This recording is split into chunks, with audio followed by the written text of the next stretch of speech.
세상에는 과학으로도 설명할 수 없는 일들이 있습니다.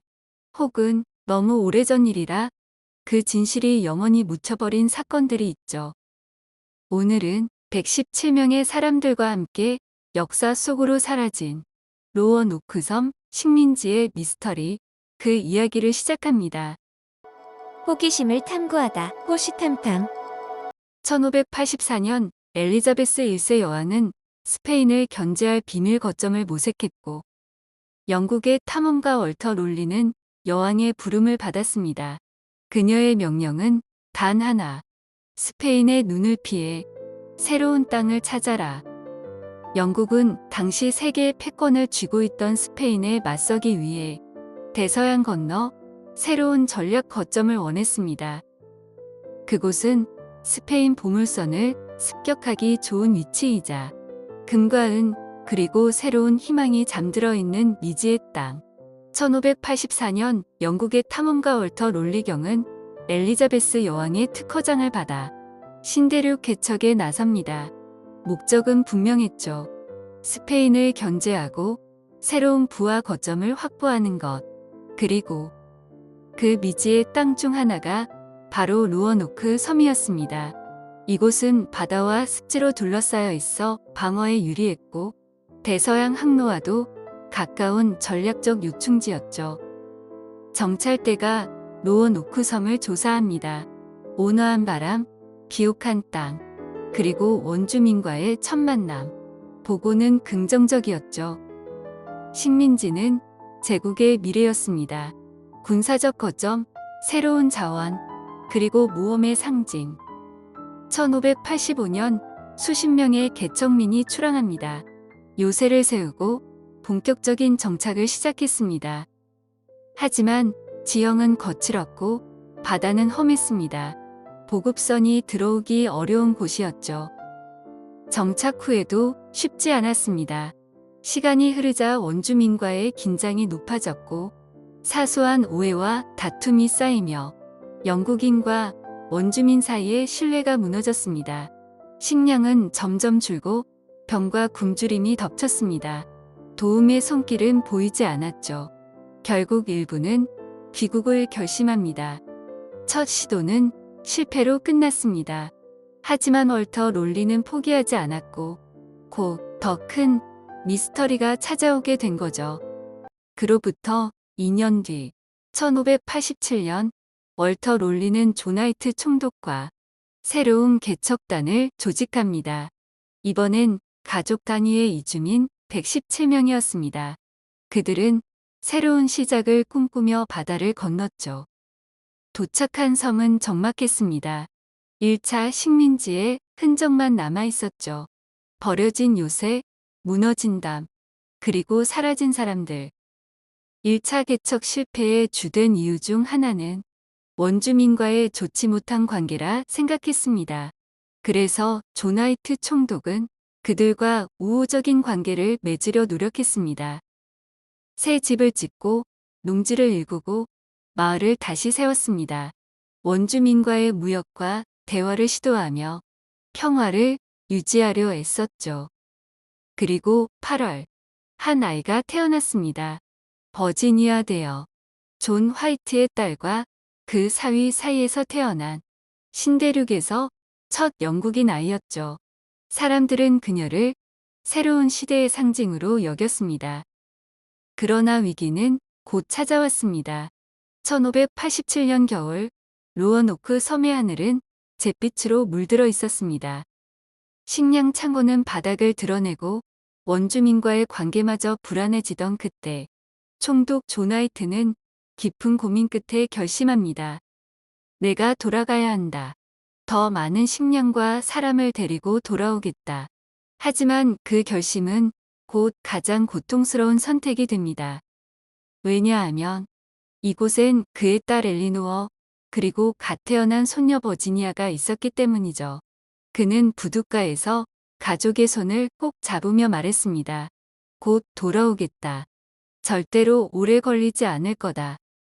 배는 천천히 섬을 떠났고, 해안가에 남은 가족과 개척민들은 점점 더 작아져만 갔습니다. 그 순간 아무도 몰랐습니다. 이 이별이 영영 마지막이 될지도 모른다는 것을. 영국으로 돌아온 존 화이트는 단 하루도 쉴 수 없었습니다. 로어노크에 남겨둔 가족과 100명이 넘는 개척민들이 그의 머릿속을 떠나지 않았죠. 그는 곧바로 보급품과 인력을 모아 다시 바다로 나설 준비를 합니다. 그러나 그때 모든 계획을 뒤흔드는 소식이 들려옵니다. 스페인 함대가 영국을 침공하려 한다는 급보. 온 나라가 전쟁 준비에 들어갔고 배 한 척도 해외로 보낼 수 없게 된 겁니다. 존 화이트는 애타게 해군 제독을 찾아가 부탁했지만 돌아온 대답은 차가웠습니다. 국가의 운명이 먼저요. 당신의 식민지는 나중입니다. 그렇게 몇 달, 그리고 몇 해가 흘렀습니다. 전쟁이 끝났을 때 로어노크로 돌아가는 그의 항해는 이미 3년이나 늦어져 있었습니다. 그 3년은 그곳에 남겨진 사람들에게 너무나 길고 잔혹한 시간이었죠. 1590년 여름, 마침내 바람이 불었습니다. 3년을 기다린 존 화이트는 낡은 범선을 타고 대서양을 건넜습니다. 배가 로어노크 섬 해안에 닿자 그는 가슴이 터질 듯 달렸습니다. 그곳에는 그의 딸 엘리노어, 사위, 그리고 손녀 버지니아가 기다리고 있을 거라 믿었죠. 그러나 섬은 기묘할 만큼 고요했습니다. 사람들의 웃음소리도 아이 울음소리도 들리지 않았습니다. 집들은 무너져 있었고 정원은 잡초로 뒤덮여 있었습니다. 항구엔 배가 한 척도 없었고 그 흔한 발자국조차 보이지 않았습니다. 그 적막 속에서 그는 하나의 나무를 발견했습니다. 그 나무에 칼로 깊게 새겨진 글자 크로아토안. 원주민 부족의 이름이었지만 그 이상도 이하도 알 수 없는 단서. 여기에 무슨 일이 있었던 거지? 그는 그 단어를 쓰다듬으며 중얼거렸습니다. 존 화이트는 무너진 집터 사이를 홀로 걸었습니다. 딸의 이름을 애타게 불렀지만 그의 목소리는 공허히 퍼질 뿐 대답은 돌아오지 않았습니다. 부엌 끼었던 자리에는 깨진 도기와 녹슨 칼자루만 남아 있었고 불씨는 오래전에 꺼져버린 듯 차갑게 식어 있었습니다. 그는 쓰러진 울타리를 넘어 숲 가장자리까지 발걸음을 옮겼습니다. 마치 누군가 급히 짐을 챙겨 떠난 듯한 흔적이 보였습니다. 그러나 그 흔적은 숲속으로 이어지다 이내 사라졌습니다. 존 화이트는 홀로 그 거대한 적막 속에서 깨달았습니다. 이곳은 살아있는 사람의 마을이 아니란 것을. 그들은 대체 어디로 갔을까요? 일부 역사가들은 말합니다. 로어노크의 사람들은 인근 원주민 부족과 합류해 그들의 공동체 속에 섞여 살았다고. 실제로 훗날 유럽인과 원주민의 혼혈로 보이는 사람들이 목격되기도 했습니다. 또 다른 가설은 훨씬 어둡습니다. 적대적인 부족의 습격을 받아 전원이 사라졌다는 것. 그러나 그 흔적조차 찾을 수 없다는 점에서 의문은 깊어집니다. 어떤 이는 말합니다. 그들은 기근과 혹독한 환경을 견디지 못해 새로운 땅을 찾아 떠났다고. 그러나 크로아토안이라는 단어가 남겨진 이유는 무엇이었을까요?